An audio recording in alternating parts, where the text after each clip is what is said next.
तो फिर से नए दिन नए सुबह के साथ हम निकल चले हैं नए सफ़र अनजानी राहों पर। जी हाँ दोस्तों, अनजानी राह तो नहीं, आज जा रहे हैं हम रायपुर से राजिम चंपारण अपने परिवार के साथ। तो दिन है आज इतवार का और तारीख है 14 जनवरी सन 2024। तो यात्रा मैं शुरू कर चुका हूँ। जैसा कि आप देख रहे हैं, हम रायपुर से निकल चले हैं अपनी सफ़र पर और मुझे फॉलो करना है अपने प्यारे से रिश्तेदारों की बस को, जो कि आगे है वो रहा। और मैं बस का पीछा बहुत देर से कर रहा था, लेकिन वो बस मुझे अभी मिली है। इसमें हमारा पूरा जो बिलासपुर से आई हुई फैमिली है वो इस बस के अंदर में है। जैसे ही बस रुकेगा मैं आपको सारे मेरे परिजनों से और मित्रों से आपको इंट्रोड्यूस कराऊंगा अपने इस वीडियो के माध्यम से। तो जैसा कि आप देख रहे हैं, हम राजिम पहुंच चुके हैं। बहुत ही छोटा सा सफ़र था जो कि बहुत जल्दी समाप्त हो गया। अब देखिए, ये मेरे सारे परिजन, हमारे प्यारे रिश्तेदार कितने हर्षोल्लास से इस जगह पर आए हैं, जो कि सफ़र बहुत लंबा था इनका। ये बिलासपुर से आए हैं, जो कि हैं तिवारी जोंधरा लोहरसी फैमिली से, और कुछ हमारे मंगला दीनदयाल बिलासपुर से भी हैं। तो स्वागत करते हैं हम इनका रायपुर और हमारे राजिम क्षेत्र में आगमन पर। तो जैसे कि आप मेरे वीडियो के माध्यम से देख रहे हैं, धीरे धीरे करके सारे रिश्तेदार उतरते जा रहे हैं। और ये जो बस जहाँ पे अभी रुकी हुई है, ये बस आपको महानदी के बीच में, मतलब जो राजिम में हम जब अंदर आते हैं तो बड़ी वाहनों के लिए बड़ा पार्किंग क्षेत्र नदी के मध्य में और रेत के किनारे में जो लक्ष्मण झूला बना है, वहाँ पर इसका सब के लिए व्यवस्था किया गया है बड़ी वाहनों के लिए। तो आप भी जब आएंगे बड़ी वाहन में तो आपको भी इसी जगह पे उतरना पड़ेगा। और जैसा कि आप देख रहे हैं, बस धीरे धीरे खाली होती जा रही है और जो परिजन हैं वो स्नान के लिए आगे बढ़ते जा रहे हैं। मकर संक्रांति एवं कार्तिक में ये इस जगह पर नहाने का अलग ही महत्व होता है, क्योंकि ये 3 नदियों का संगम है, महानदी, सोंढूर और पैरी, और बीच में द्वीप जैसा कुलेश्वर महादेव जी का मंदिर, जो कि लक्ष्मण झूले से जाया जाता है। और कहा जाता है कि इसे स्वयं पार्वती जी ने इस शिवलिंग को बनाया था अपने हाथों से। तो इस जगह का बड़ा ही महत्व है स्नान के लिए, और यहाँ पे दान पुण्य का भी बहुत महत्व है। अब मैं दिखाना चाहूँगा आपको अपने एक छोटे से वीडियो। अब जो ये स्थान देख रहे हैं, ये है कुलेश्वर महादेव मंदिर, जो त्रिवेणी के बीच में स्थित है। उसके महामंडप के पास एक शिलालेख है, जिसके अनुसार यह मंदिर 8वीं से 9वीं शताब्दी का निर्मित है। यह मंदिर उस समय के तकनीकी ज्ञान का जीवंत प्रमाण है। बरसात में नदी की बाढ़ से उसकी रक्षा के लिए चबूतरे का विशेष रूप से ऊंचा बनाया गया था, ताकि श्रद्धालु भगवान शिव का दर्शन कर सकें। अब आइए चलते हैं राजीव लोचन के प्रसिद्ध राजीव लोचन मंदिर। राजीव लोचन का मंदिर चतुर्थाकार में बनाया गया था। उत्तर में तथा दक्षिण में प्रवेश द्वार बने हुए हैं। आगे जब मैं इस मंदिर के अंदर प्रवेश करूंगा तो इन चित्रों को वर्णित करूंगा। अभी देखते हैं हमारे साथ जो आए हैं उनको समस्या क्या है।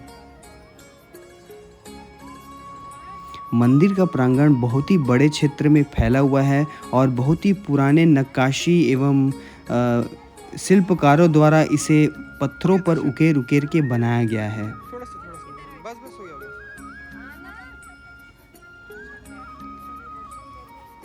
तो अभी दर्शन नहीं किया तो चलिए आगे मैं अब मंदिर का पूरा प्रांगण और मंदिर परिक्षेत्र को आपको दिखाता हूँ। तो जैसा कि हम बात कर रहे थे मंदिर परिक्षेत्र के बारे में, तो जैसा कि आप देख रहे हैं, यहाँ पे बहुत ही प्राचीन काल से बने हुए मंदिर, छोटे मंदिर, बड़े मंदिर, ये प्रमुख राजीव लोचन जी का मंदिर है। अभी मैं इस मंदिर के अंदर जाके आपको दिखाऊंगा अंदर कितने भव्य हस्तकला का आपको नमूना यहाँ पे दिखेगा। और ये है हमारे साथ भाई, जो ये भी व्लॉग बनाना चाहते हैं अपने वीडियो के माध्यम से। तो मैं अभी आपको एक और शिव भगवान के दर्शन कराऊंगा, जो बहुत ही पुराना है और बहुत ही प्रसिद्ध है। ये है वो मंदिर, और भगवान शिव का ये जो स्वरूप है, इन्हें भूतेश्वर व पंचेश्वर नाथ महादेव कहा जाता है।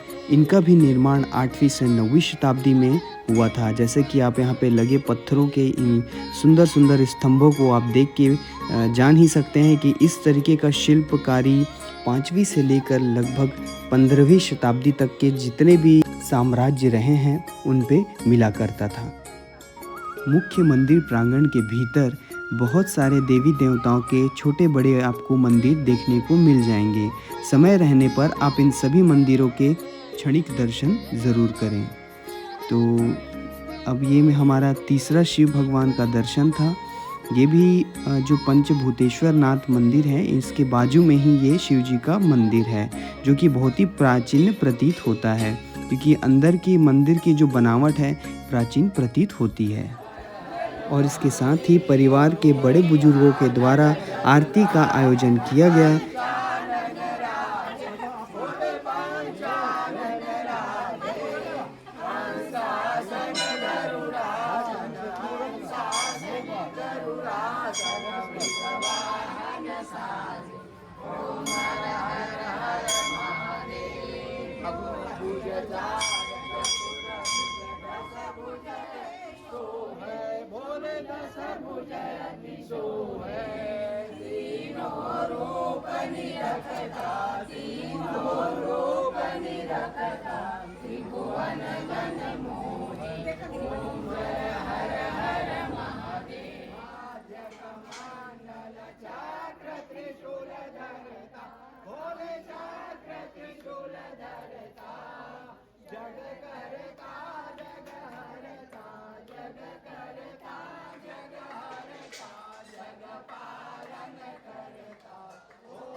राजीव लोचन मंदिर यहाँ सभी मंदिरों में प्राचीन है। नलवंशी विलास तुंग के राजीव लोचन मंदिर अभिलेख के आधार पर इस मंदिर को 8वीं शताब्दी का कहा गया है। इस अभिलेख में महाराजा विलास तुंग द्वारा विष्णु के मंदिर के निर्माण करने का वर्णन है। राजीव लोचन की विग्रह मूर्ति के कोने में गजराज को अपनी सूंड में कमल नाल को पकड़े उत्कीर्ण दिखाया गया है। विष्णु की चतुर्भुज मूर्ति में गजराज के द्वारा कमल की भेंट ऐसा सदृश मूर्ति और कहीं नहीं मिलती। इसके बारे में जो कहानी प्रचलित है वह इस प्रकार है। ग्राह के द्वारा प्रताड़ित गजराज ने अपनी सूंड में कमल के फूल को पकड़कर राजीव लोचन को अर्पित किया था। इस कमल के फूल के माध्यम से गजराज ने अपनी सारी वेदना विष्णु भगवान के सामने निवेदित की थी। विष्णु जी उस समय विश्राम कर रहे थे। महालक्ष्मी उनके पैर दबा रही थी। गजराज की पीड़ा को देखते ही भगवान ने तुरंत ही उठकर नंगे पैर दौड़ते हुए राजीव क्षेत्र में पहुंचकर गजराज की रक्षा की थी। राजीव में ऐसे ही बहुत सी किंवदंतियां प्रचलित हैं, तो मैं ज़्यादा किंवदंतियां या किस्से कहानियों पे नहीं जाऊंगा। अब जानते हैं राजिम का एक ऐतिहासिक महत्व। राजिम को इलाहाबाद जैसा एक संगम स्थल माना गया है। यहाँ पर 8वीं से 9वीं शताब्दी के प्राचीन मंदिरों से लेकर वर्तमान में कई जाति एवं संप्रदायों के देवालय निर्मित हो गए हैं। लोग राजिम को छत्तीसगढ़ का प्रयाग मानते हैं। यहाँ पैरी नदी, सोंढूर नदी और महानदी का संगम है, इसलिए इस संगम में अस्थि विसर्जन तथा संगम किनारे पिंडदान, श्राद्ध एवं तर्पण किया जाता है। वर्तमान समय राजिम में रोज लगभग 50 पिंडदान का कार्य हो रहा है। पिंडदान के पश्चात राजीव लोचन के दर्शन के बाद ही लोग वापस लौटते हैं। राजीव लोचन का प्रसाद चावल से बना पीड़िया सभी जाति संप्रदाय के लोग साथ ले जाते हैं। खासकर अस्थि विसर्जन व पिंडदान के बाद तो ले ही जाते हैं। कई गांवों में इन पीड़ियों को सुरक्षित रख दिया जाता है, क्योंकि वे मानते हैं कि किसी को मृत्यु के कुछ घंटे पहले यह प्रसाद अगर खिलाया जाए तो उसे स्वर्ग की प्राप्ति होती है। पीड़िया बहुत साल तक रख सकते हैं। इस प्रकार यहाँ के चावल रूपी प्रसादी पीड़ियों का बहुत महत्व रहता है। राजीव लोचन मंदिर से थोड़ी दूर पर पूर्व दिशा में राम सीता मंदिर स्थित है। यह मंदिर रतनपुर के कलचुरी राजाओं के सामंत जगतपाल के द्वारा बनाया गया था। ये मंदिर 12वीं शताब्दी के हैं। दर्शन करते समय कैसे बीतता गया पता ही नहीं चला और भोजन का समय भी आ चुका था। तो हम राजिम के एक प्रसिद्ध वैष्णव होटल में सुमित भोजनालय में आ चुके थे, जो शुद्ध शाकाहारी भोजनालय है।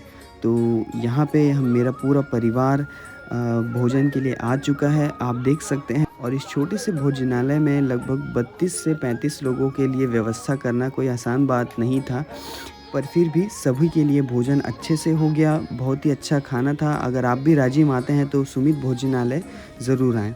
और इस प्रकार हम भोजन करने के उपरांत राजिम से विदा लेते हुए अब हम जा रहे थे चंपारण, और ये रहा महानदी का एक विहंगम दृश्य। चलिए अब आगे बढ़ते हैं चंपारण की तरफ।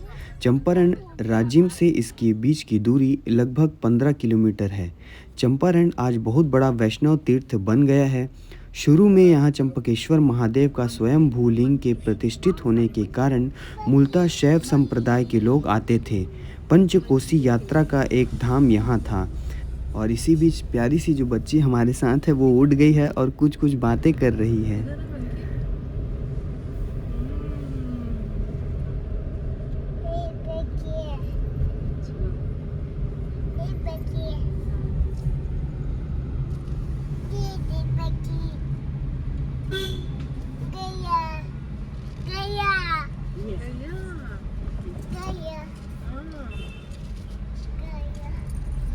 और इस प्रकार हम चंपारण कस्बे में आ चुके हैं। जैसा कि आप देख रहे हैं, ये एक गांव से थोड़ा बड़ा रूप ले चुका है, कस्बा है, क्योंकि बहुत ही ज़्यादा प्रसिद्ध हो चुका है, खासकर गुजराती कम्युनिटीज़ में। और साथ ही साथ लोकल लोग भी बहुत आते हैं यहाँ पर।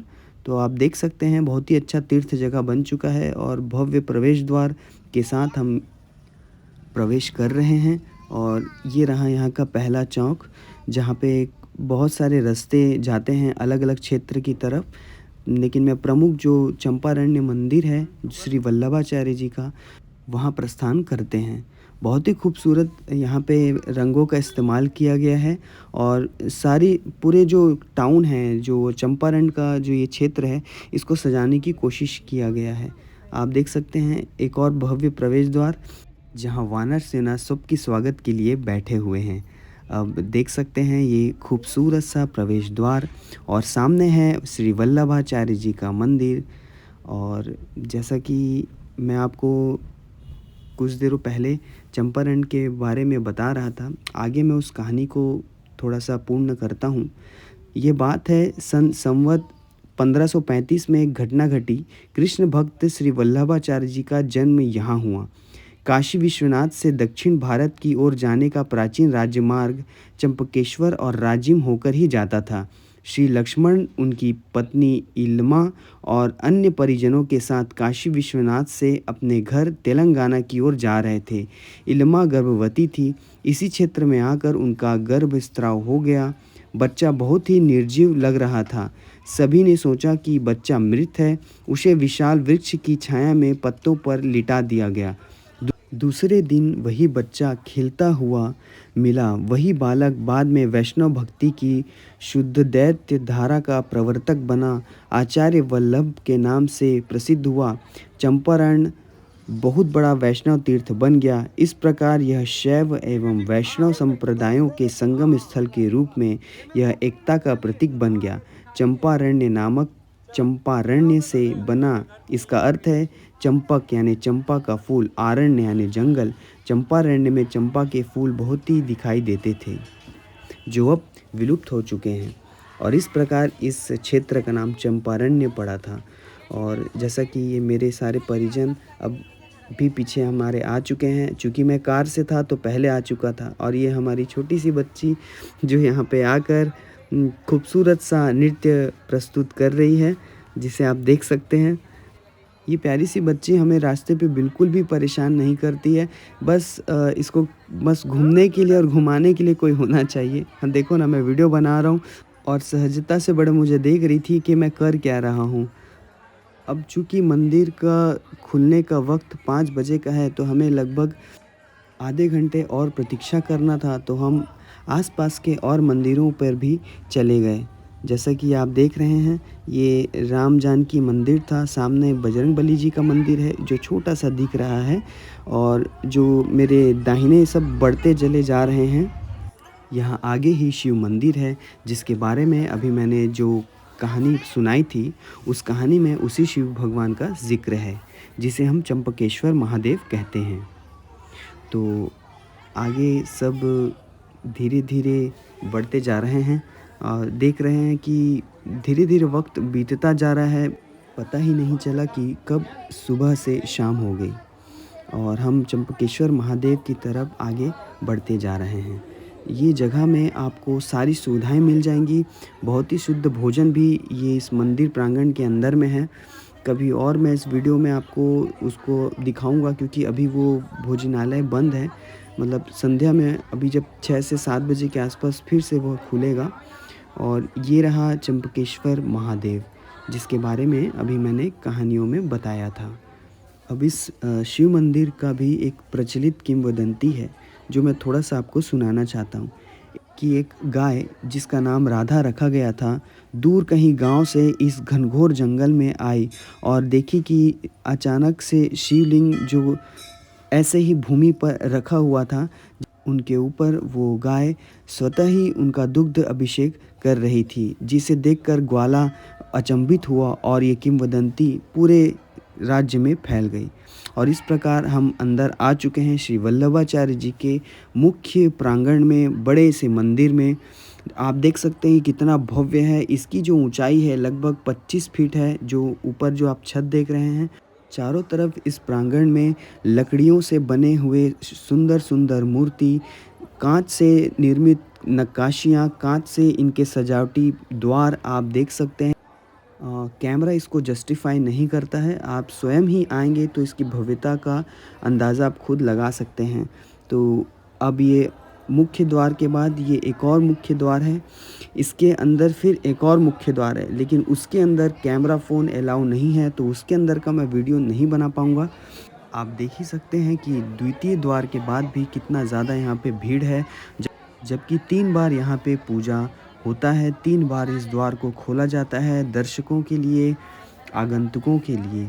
और आप भीड़ देख सकते हैं, यह है मेरा पूरा परिवार और यहाँ पे लाइन पे लगा हुआ है। लाइन ज़्यादा तो नहीं थी, बहुत ही जल्दी आगे बढ़ते गई, लेकिन थोड़ा भीड़ हो जा रहा था, क्योंकि आज था इतवार का दिन और स्कूल बच्चे पिकनिक के तौर पर भी इस जगह आते हैं, तो भीड़ कुछ थोड़ा सा ज़्यादा थी।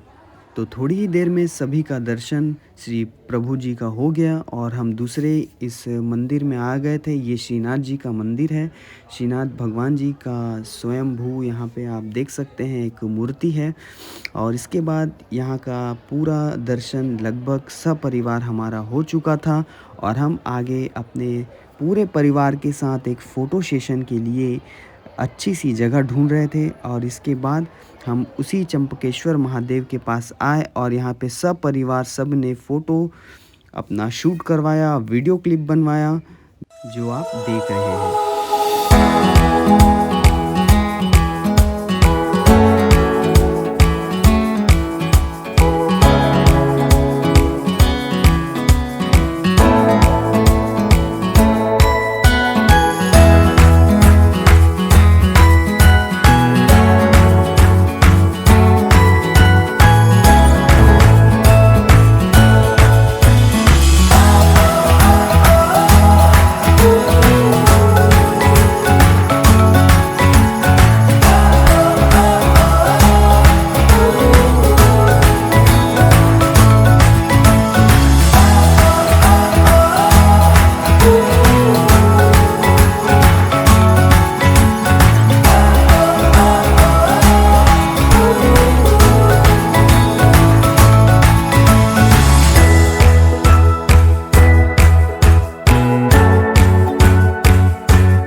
बिलासपुर की ओर प्रस्थान कर चुके थे और हम अपने शहर रायपुर आ चुके हैं। तो धन्यवाद।